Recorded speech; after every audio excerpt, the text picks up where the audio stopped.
And our tendency is to make decisions about God based on our present circumstances and go, well, that must be the future because right now I'm looking at this and it doesn't make any sense and I have questions and where's God and where's God and where's God? He's like, I want you to think back on your past. I mean, isn't it true if you were to tell your story of when you were in college, of those moments from that relationship God saved you from, that job that God got you out of and God got for you, that circumstance from 2 years ago, 10 years ago, if you look at your past, you have no reason to doubt the faithfulness of God in the future. And those where's God moments, the struggle is to say, I need to step back from this and gain some perspective, which is exactly what God is going to do with Judah. He's going to take him back and say, hey, let me just remind you of who I am as God. And he says this, I love this in the next part, who has measured the waters in the hollow of his hand, or with the breadth of his hand marked off the heavens, who has held the dust of the earth in a basket, I love that, or weighed the mountains on the scales, and the hills in a balance. Who can fathom the Spirit of the Lord or instruct the Lord as his counselor? Whom did the Lord consult to enlighten him? I love this. God's essentially taunting them. He says, and who taught him the right way? Who taught God the right way? Who was it that taught God knowledge or showed him the path of understanding? He's saying God's never been in a bind. God's never had a question. God's not in heaven today going, I don't know what to do about this one. I wonder what Jared would do. He's not walking around heaven today with a WWJD, what would Jared do bracelet. He's never been in an economic, but I find myself in binds all the time. I find myself at valet stands without cash. You know, I don't know. God's never found himself in that moment going, I don't know what to, like, I'm kind of stuck here. God has never, throughout all of history, found himself in any sort of struggle. He's never sweated anything as God. And it's this God who is with you and is for you and has come down the escalator and is sustaining you, even though right now you're going, God, I do not see a sign of your activity. He's going, it's been 2 months, John. Are you kidding me? Just have some perspective. I've never needed anything as God, and I'm actually the God of history, and I'm for you. I'm with you. And you're sitting here going, where's God? Where's God? Where's God? He's like, have you forgotten who I am? Surely, I love this part. He said, the nations are like a drop in a bucket. They are regarded as dust on the scales. He weighs the islands. I love this. Anybody been to Hawaii lately? You're like, ooh, we might go to the big island. God's like, that's just something I weigh on a scale like it's fine dust. Lebanon is not sufficient for altar fires, nor its animals enough for burnt offerings. Before him, all nations are nothing. They are regarded by him as worthless and less than nothing. And they're down here sweating Assyria. He's like, oh, you're worried about Assyria? Oh, that's your big problem, Judah? I am God. Nations come and go. Economies come and go. Stars burn out. But I am God. I hold it all together. And we all have this tendency, don't we? I know I'm in this boat. We make decisions about the permanence of God based on our temporary circumstances and the snapshots. I mean, you know people that will say, well, I don't go to church anymore. I don't believe in God. And you're like, well, why? Like, well, because I went through a rough year.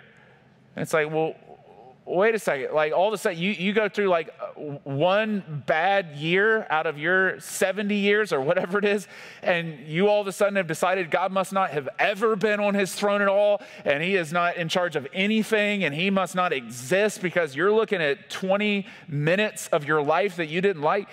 We will make decisions about the permanence of God based on our temporary circumstances. And when we don't have peace or we lack peace in our life, all of a sudden we're like, well, I've been asking where's God for 2 weeks now, therefore God must not be God. He's like, don't make that trade, Judah. Don't make that trade, Jared. Don't decide my permanence is in question because of your temporary circumstances. Listen, your lack of peace with your circumstances right now is not a sign that God isn't God. It's just a sign that you're not God.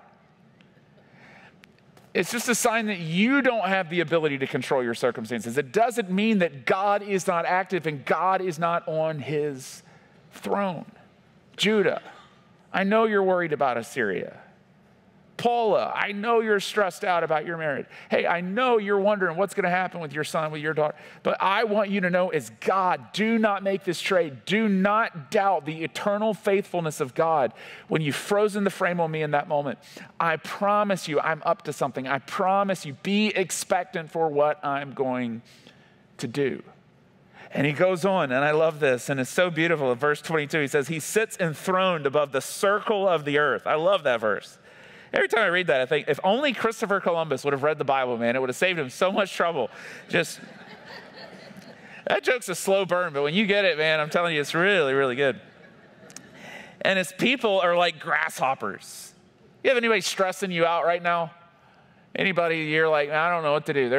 It's somebody maybe on the other side of the country. Maybe it's somebody who's coming to Thanksgiving. Maybe it's somebody on your row, right? Don't point at them if it's somebody on your row. But anybody stressing you, you're like, man, they just feel like this massive burden.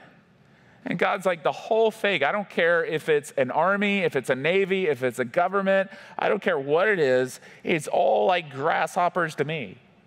Just like a tiny little grasshopper you could flick and just get rid of. God says, that's what it's like to me. He stretches out the heavens like a canopy, and he spreads them out like a tent to live in.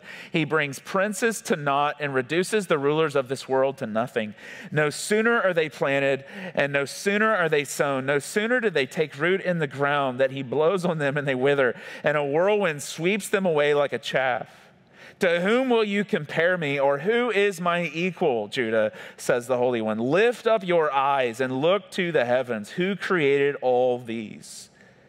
Who brings out the starry hosts one by one and calls forth each of them by name? Because of his great power and mighty strength, not one of them is missing. And put every star in place at night, Judah. And you know what I do, and we all do? We get so hyper-focused on our Assyria in life. We're checking our email every 5 minutes, wondering if Assyria is going to email us. We check our email, whatever it is, trying to get updates on what's going on. We're constantly stressed. You have some Assyria in your life, and isn't it true? Your eyes are trained on what is its next movement going to be? Well, where are they positioning their troops right now? What's happening right now with in my health, with my job? What's going on? And you live on edge about all of it. And God says to Judah, listen, I want you to take your eyes off of Assyria, and I want you to go out at night, and I want you to look up and train your eyes to the stars. And if you have been having moment after moment of going, where's God, where's God, where's God? He says, here's what I want you to do, okay? I want you to go out tonight, and I just want you to look up. Because the reason you're asking this is because you have become so focused on your current problem. You have forgotten I'm actually everywhere, all around you. And I want you to go up tonight, and I want you to put all of your problems in perspective. And I want you just to see that I am the God of history who has hung the moon and the stars in place. And I have not missed a night, by the way, since Genesis. I have not failed to do this one single moment faithfully. I am God, and I have declared my faithfulness in the sky. The starry hosts have declared it generation after generation after generation. And those moments, I mean, isn't it true in your worst moments, there's a part of you that says, God, why am I even following you? Why do I even pray to you? Why have I even sacrificed any time or energy for you when you haven't done anything for me? And he says, in those moments, I want you to go out and I want you to look up in the sky. And God is going to whisper to you in that moment. Maybe it's the moment where you're about to walk away from your faith. You're going to walk away from me because you're stressed out about that, because you're stressed out about Assyria. You're going to walk away from the God who made all of that because of that. You're going to trade in the permanent, everlasting God because of your temporary, finite problem. Judah, Jared, do not make that trade.